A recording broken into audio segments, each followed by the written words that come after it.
Have you ever felt like everyone around you was missing something obvious, something that was right there in front of their eyes?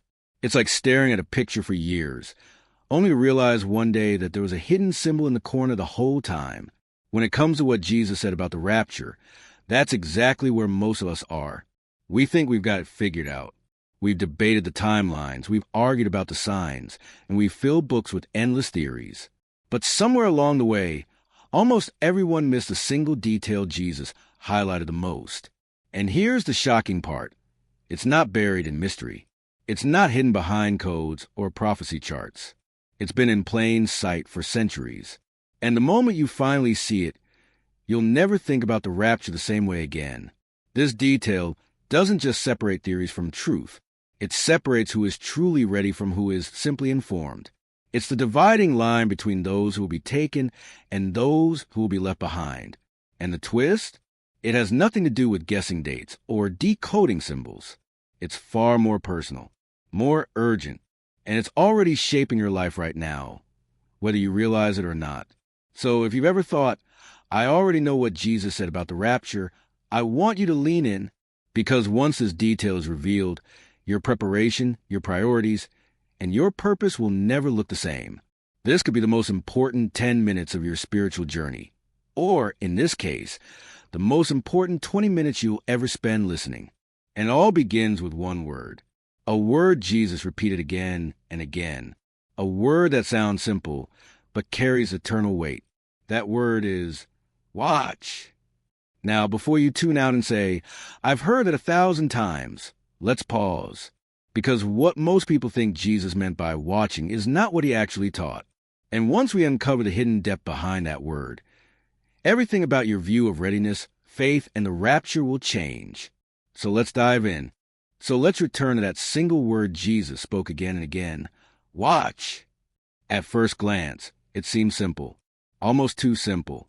To watch, to pay attention, to stay awake. But the way Jesus used that word was far deeper than a casual glance at the sky or scanning the horizon for signs. In the original language, the word carried the idea of being spiritually alert, like a guard posted on a city wall in the middle of the night. A guard doesn't just keep his eyes open. He stays sharp, attentive, fully present. His whole being is on edge because he knows lives depend on him. If he grows distracted, if he drifts into slumber, disaster can strike without warning. This is what Jesus was telling us. Watching is not about passively staring upward, waiting for a trumpet sound. It's about cultivating a heart that stays awake, undistracted, unentangled, unafraid. And this is where the story takes a turn. Because Jesus wasn't just warning about the world out there. He was speaking about the condition of our own hearts. Nowhere is this clearer than in one of his most famous parables. The story of the 10 virgins. You know the story. 10 young women are waiting for the bridegroom. They all have lamps. They all expect him to come. But only 5 bring extra oil. The other 5 think what they have is enough. The night grows long. The bridegroom delays. Fatigue sets in. And then at midnight, the cry rings out, "Here's the bridegroom. Come out to meet him." The 10 awaken, scramble, light their lamps. But only half are ready. The others find their flames sputtering out, with no oil left. Desperate, they run to find more. But it's too late. The door is shut. And Jesus in the parable with those same words again. Therefore, keep watch. But notice this. All 10 were waiting. All 10 had lamps. All 10 knew the bridegroom was coming. The difference was not knowledge. It wasn't even intention. The difference was preparation. Watching wasn't about sitting on a hilltop, staring into the sky. It was about carrying oil. It was about living in such a way that when the moment came, they were ready. For centuries, believers have asked, what is this oil? Some say it's the Holy Spirit. Others say it's obedience or good works or intimacy with God. Perhaps the answer is that it isn't one single thing, but the entire posture of a life surrendered to Christ. The oil represents more than head knowledge. It is a living flame of faith, nourished by daily dependence on God. It is a hidden life, the prayers no one else sees, the quiet obedience when no one is watching, the love that keeps burning even in a dark world. In other words, The oil is what separates those who are merely religious from those who are truly in relationship with Him. And here's the sobering truth. When the moment comes, you cannot borrow someone else's oil. Faith cannot be transferred. Intimacy with God cannot be outsourced. When the bridegroom arrives, the only question is, do you have your own oil? This is why Jesus said watching is so crucial. It is not passive. It is deeply personal. Think of a watchman on a wall. His duty is not to predict the exact hour of the enemy's approach. His duty is to stay awake and ready no matter when it comes. In the same way, Jesus never told us to chart out dates and times. In fact, He said explicitly, no one knows the day or the hour. What He did say, over and over, was, be ready, be alert, keep watch. Watching, then, is not about speculation. It is about dedication. It's not about conspiracy theories. It's about clarity of heart. It's not about chasing sensational signs. It's about living every day with flame that does not go out. Jesus gave another vivid picture, the thief in the night. He said if the owner of a house had known what hour the thief would come, he would have kept watch and not let his house be broken into. Notice again, the point is not predicting the hour. The point is being always awake, always vigilant. A thief does not announce his arrival. He comes suddenly, quietly, when people least expect it.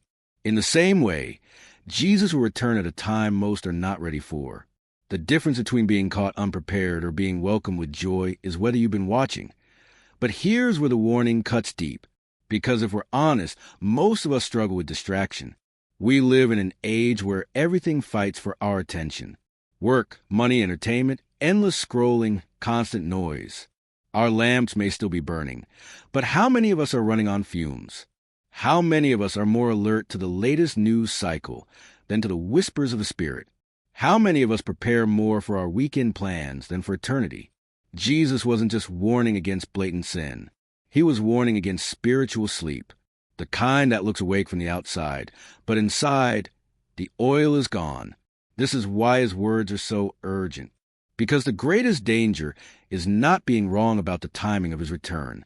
The greatest danger is being unready when it happens. Jesus also gave us another haunting image. He said on that day, 2 will be in the field. 1 will be taken, the other left. 2 women grinding grain together. 1 taken, the other left. Think about that. They are side by side. They look identical from the outside. Both are working. Both are present. Both are living ordinary life. But something invisible separates them. That invisible difference is the oil. That invisible difference is watching. That invisible difference is readiness of the heart. And this, more than anything, is the hidden detail most people miss. The rapture is not about information. It is about preparation. It is not about theory. It is about intimacy.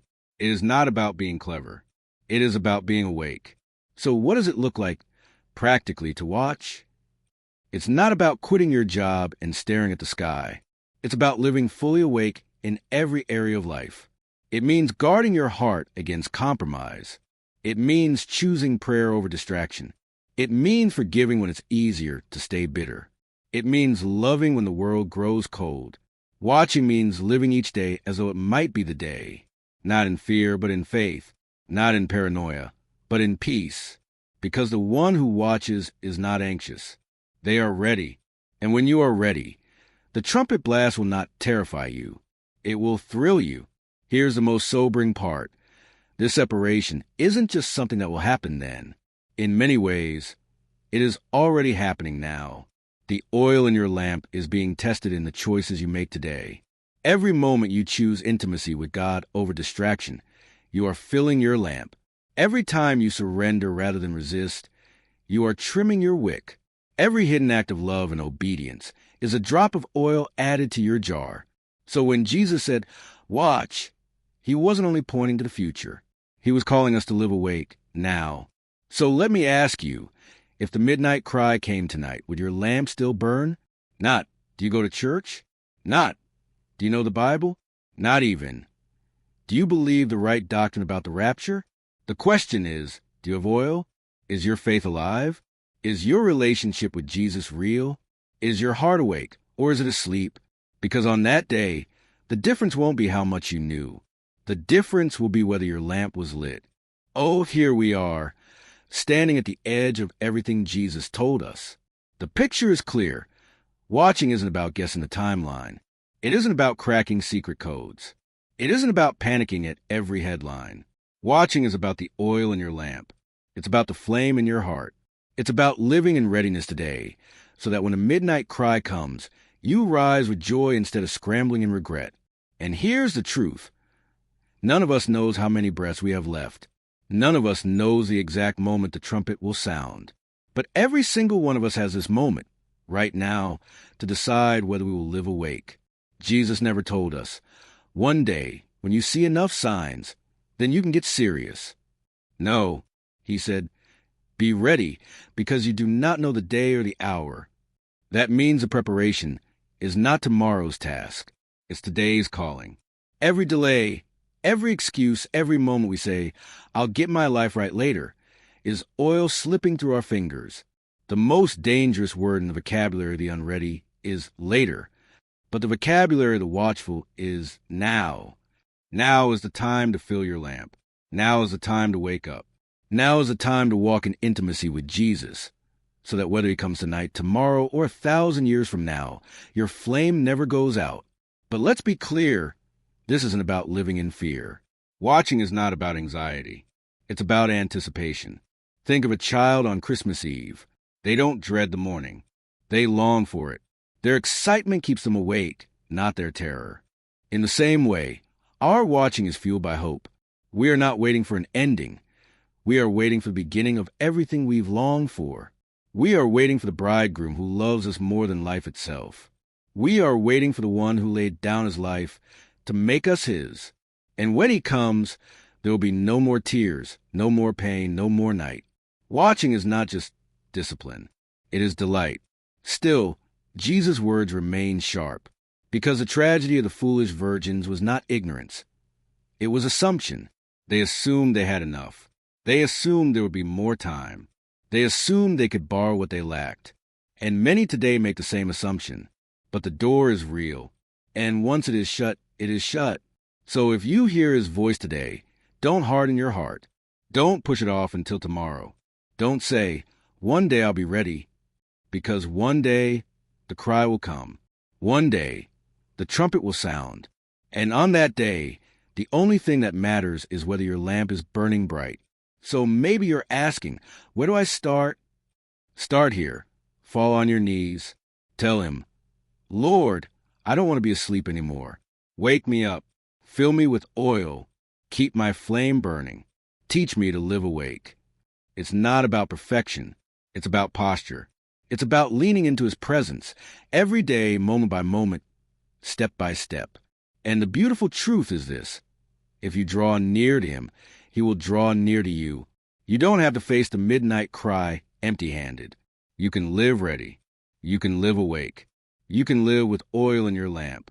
So when you hear the word watch, don't picture a cold command.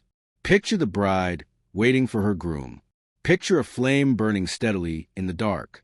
Picture a heart alive with love, unafraid of the night, longing for the dawn, because the dawn is coming. And when it breaks, every sacrifice, every act of faith, every drop of oil you carry will be worth it. The question is not if he is coming. The question is, will you be ready when he does? And if you are, then the cry that shakes the midnight will not fill you with fear. It will fill you with joy. Because for the watchful, that cry is not the end. It is the beginning.